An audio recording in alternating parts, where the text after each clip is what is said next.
Asher, ano ang detalye nitong panawagan ni SP Escudero ngayong tapos na ang eleksyon?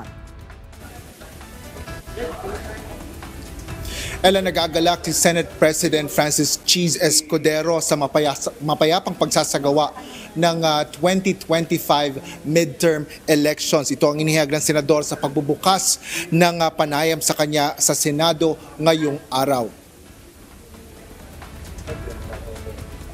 Nagpaabot ng pasasalamat si Senador Escudero sa lahat ng nagtulong-tulong upang matiyak na maidaos ang eleksyon na maayos at mapayapa. Partikular na dito ang mga kawani ng Department of Education, pangunahin na ang mga guro, Commission on Elections o COMELEC, Board of Canvassers, mga pulis at sundalo. Nagpahayag rin ito ng congratulatory greeting kay COMELEC Chairman George Erwin Garcia sa aniyay job well done sa matagumpay na pagdaos ng halalan. Ngunit matapos ang eleksyon, umaasa ang senador na magsisimula na ang pagbabago mula sa mga bagayan sa mga nagdaan.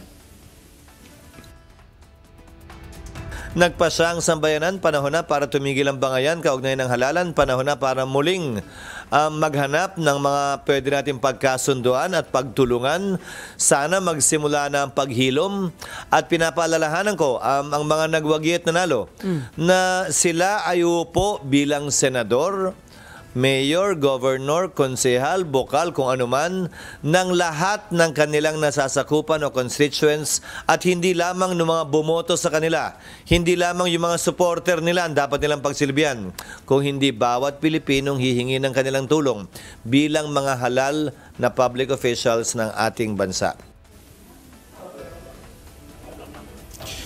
Tinanong naman ng Senate President kung ang resulta ng halalan ay batayan ng performance lalo pa ng palasyo at administrasyon. Ngunit hahayaan niya na lang ito sumagot ang palasyo dahil hindi ito ang barometro ng Senado. Ano man anya ang pagkukulang o pagkakamali, mahaba pa ang panahon at kalahati pa para dito para ito ay punuan, iwasto o ayusin at gayon din sa ikalawang Pangulo at iba pang halal na dapat manilbihan hanggang June 2028. Sa pagpasok ng mga oposisyon, partikular na sa Senado, sinabi ni Escudero na hindi hamon ang gagamitin niyang salita kundi gabay sa mga susunod at dapat na maaaring gawin at dapat punuan kung mayroon man at dapat iwasto kung mayroon man.